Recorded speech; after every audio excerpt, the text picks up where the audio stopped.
Alô, rapaziada, bom dia para você que está assistindo de dia, boa tarde para você que está nos vendo à tarde, boa noite para você que depois de um dia de trabalho está aí, ainda estudando para conseguir algo melhor nessa vida. Estamos nós aí. Meu nome é André Diniz, sou professor de História e vou dividir com o Beto essa disciplina. Você de vez em quando vai ter aula com o Beto, você vai acessar aí a aula de História do Brasil e eu vou ver História geral.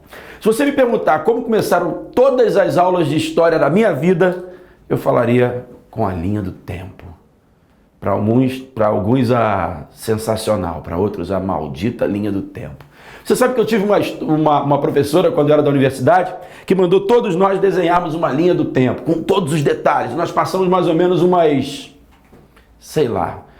2, 3, 4 minutos desenhando aquela linha do tempo. E ela foi botando mais detalhes, a gente foi demorando mais, daqui a pouco a aula tinha ido quase toda, meia hora, 40 minutos, e a gente fazendo a maldita linha do tempo. E no final da gente ter feito tudo, ela foi lá e mandou todo mundo amassar e arremessar a linha do tempo na direção da primeira lata de lixo. Ela falava o seguinte, que aquela ideia da história que é de compartimentos, aquela história que para num momento e nasce uma outra história, que para naquele momento e nasce a história antiga, e para naquele momento e nasce uma outra história, e para naquele momento e nasce... que isso não existe.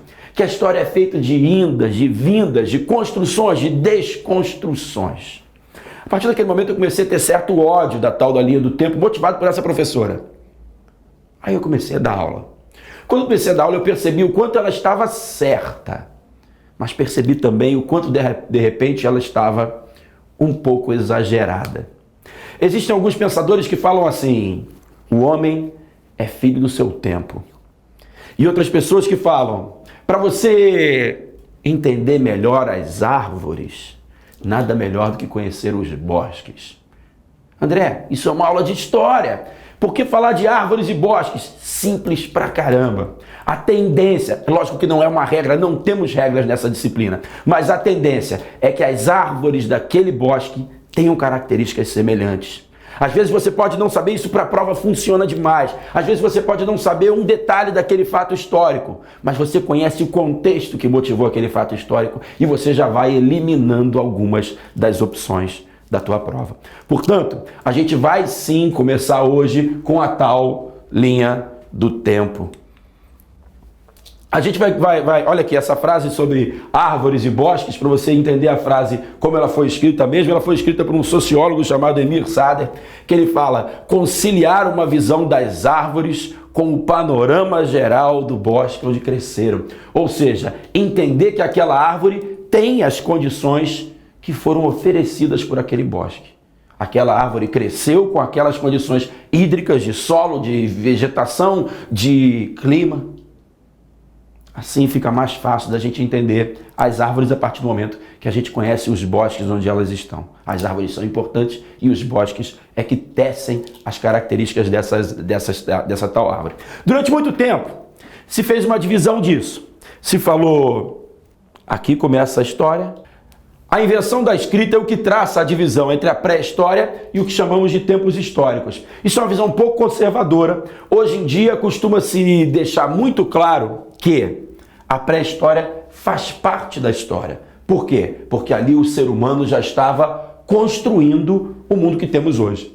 Desde os primeiros primatas, milhões de anos atrás, até a invenção escrita lá pelas bandas de 3.500, tem gente que fala de 3.200 a.C., até a invenção da escrita, isso aí é a construção que se tem, a construção que se sabe através de registros não escritos, de patrimônios deixados, acho que a gente pode usar esse nome sim, de patrimônios deixados por seres humanos antes de existir o conhecimento da escrita.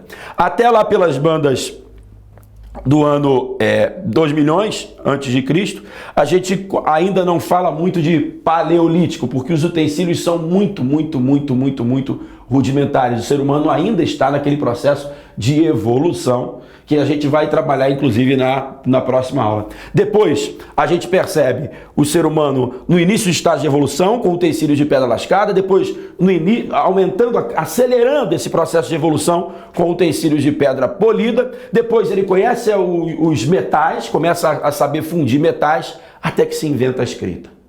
E aí é necessário, a partir da invenção da escrita, aí começa a história propriamente dita, conforme a gente estava falando, e a partir da invenção da escrita, a gente parte para cada um desses períodos. E cada um desses períodos históricos, por isso que eu falo, a gente volta à discussão inicial da aula. Qual é a discussão inicial? A linha do tempo. Não resta dúvida que você precisa entender a transição da Idade Antiga para a Idade Média, não como o ano de 476, quando houve a queda de Roma. 476, caiu Roma, mudou a história, mudou a forma do ser humano viver.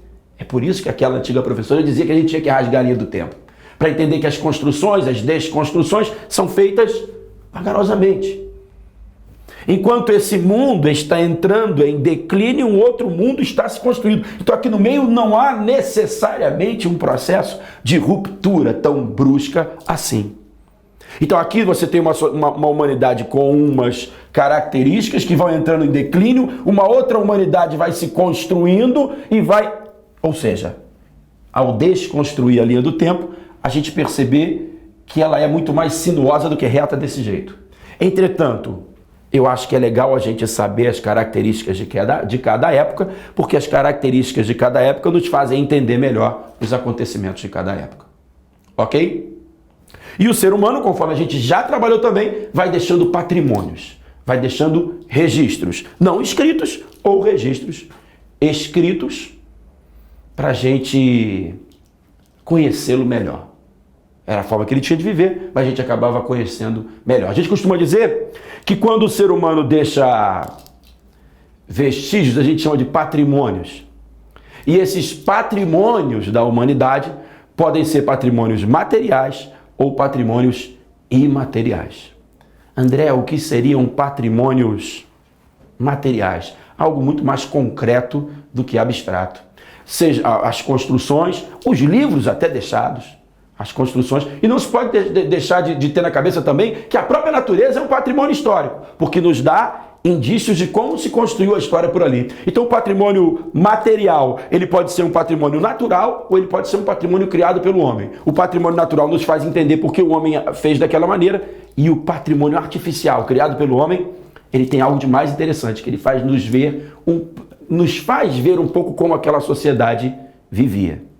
André, e os patrimônios imateriais? O canto, a dança, as receitas, a forma de se conviver, os patrimônios culturais, muitas vezes nem tão registrados assim, mas são coisas do folclore, coisas da convivência. Vamos olhar um pouco, quando a gente fala de patrimônios materiais, vamos olhar um pouco como é que a gente consegue perceber em cada um desses patrimônios. Eu trouxe a arquitetura para a gente dar uma olhada. Para a gente entender mais ou menos como é que funciona cada época e como cada época deixa seus registros. Aqui uma definição, depois a gente vai dar uma olhadinha nessas definições. O Coliseu, a história antiga. O que se percebe quando a gente analisa e dá uma olhada no Coliseu? Você percebe que em volta há algumas ruínas da mesma época. E percebe-se um acúmulo de construções. Já te dá a interpretação de que essas civilizações eram civilizações urbanas, mais urbanas do que rurais. Quando você olha o Coliseu enquanto um estádio de diversão, enquanto um palco de diversão para aquele povo, a gente chega a sentir o cheiro da política de pão e circo, com as multidões vibrando com os espetáculos aqui dentro. Ou seja, esse patrimônio deixado nos faz sim entender melhor como funcionava essa sociedade romana. Ou seja, cada patrimônio vai deixando pistas para a gente.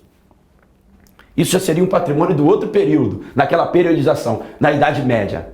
Se na Idade Antiga a gente fala de escravismo, de expansão territorial, de pão e circo, de urbanismo, de conhecimentos arquitetônicos, essa é a característica de greco-romana, do classicismo. Quando a gente vai para a Idade Média, a gente escuta falar o tempo inteiro de quê? Força da Igreja Católica, teocentrismo. Olha a imagem. Olha o patrimônio deixado por essa época. Quando você olha o patrimônio, você percebe que essa arquitetura, ela é muito cheia de características, de você olhar nos detalhes, de alguns símbolos religiosos, e o principal, o ser humano queria chegar a Deus. E se o ser humano quer chegar a Deus, suas construções vão ser o mais retilíneas e verticais que se podiam fazer na época com os conhecimentos que se tinha de arquitetura. O símbolo da modernidade, do absolutismo, o Palácio de Versalhes. Olha, quando a gente fala de modernidade, a gente fala até de renascimento, de resgate da cultura greco-romana. Se você perceber essa primeira escultura aqui na frente, você percebe um quê da forma dos romanos, da forma dos gregos, que a forma dos gregos faziam suas esculturas. Percebe-se também a grandiosidade que o Estado quer demonstrar. Olha o tamanho do palácio onde vivia o rei. Então, a suntuosidade, a riqueza, a inspiração romana estão todos deixados nesse patrimônio material. O símbolo do nosso tempo, do século XX, o Muro de Berlim, o muro, para muitos, o Muro da Vergonha, o muro que dividiu o mundo durante um tempo entre capitalismo e socialismo, ou seja, a própria cara da bipolaridade é uma construção que demonstra as características daquela época. Ok? Vamos só dar uma olhadinha nos conceitos finais, nos conceitos que a gente trouxe para falar de materialidade e imaterialidade, para a gente passar para o nosso próximo encontro. Olha aqui, as marcas do tempo, assim que a gente está chamando os patrimônios deixados pela humanidade, os materiais e os imateriais. Olha lá, os patrimônios materiais, os núcleos urbanos, os sítios arqueológicos e paisagísticos, os bens individuais e móveis, as coleções, os acervos, os documentos, os livros, fotos, cinema, ou seja, as coisas deixadas, as coisas mais palpáveis deixadas pela humanidade. Olha lá, no caso brasileiro, são patrimônios, quer dizer, tem patrimônios sendo construídos há pouco tempo, os arcos da Praça da Apoteose, mostrando o samba, o Maracanã, mostrando a força que a gente tem, da força do futebol na nossa sociedade atual. A gente tem patrimônios materiais, símbolos da história sendo construídos o tempo inteiro, ok? E quando a gente vai para patrimônios imateriais, o Círio de Nazaré, a festa lá em Belém do Pará, o frevo, a capoeira, gente, até coisas como culinária, o pão de queijo, a receita, o samba carioca, a receita do queijo Minas, o samba carioca. Tudo isso são patrimônios imateriais. E é legal a gente perceber que alguns patrimônios imateriais, a gente só vai chegar a eles através da materialidade dos livros. Então, no nosso próximo encontro, o que a gente vai ter? No próximo encontro, a gente vai chegar lá no início. A gente vai lá para o iniciozinho, para a pré-história, para entender um pouco como isso tudo, como criamos condições de ter a escrita e, sobretudo, as hierarquias. Porque são as hierarquias que acabam trazendo a construção dos estados, das organizações sociais, que é o que a gente vai estudar ao longo da história. Ok? Até a próxima!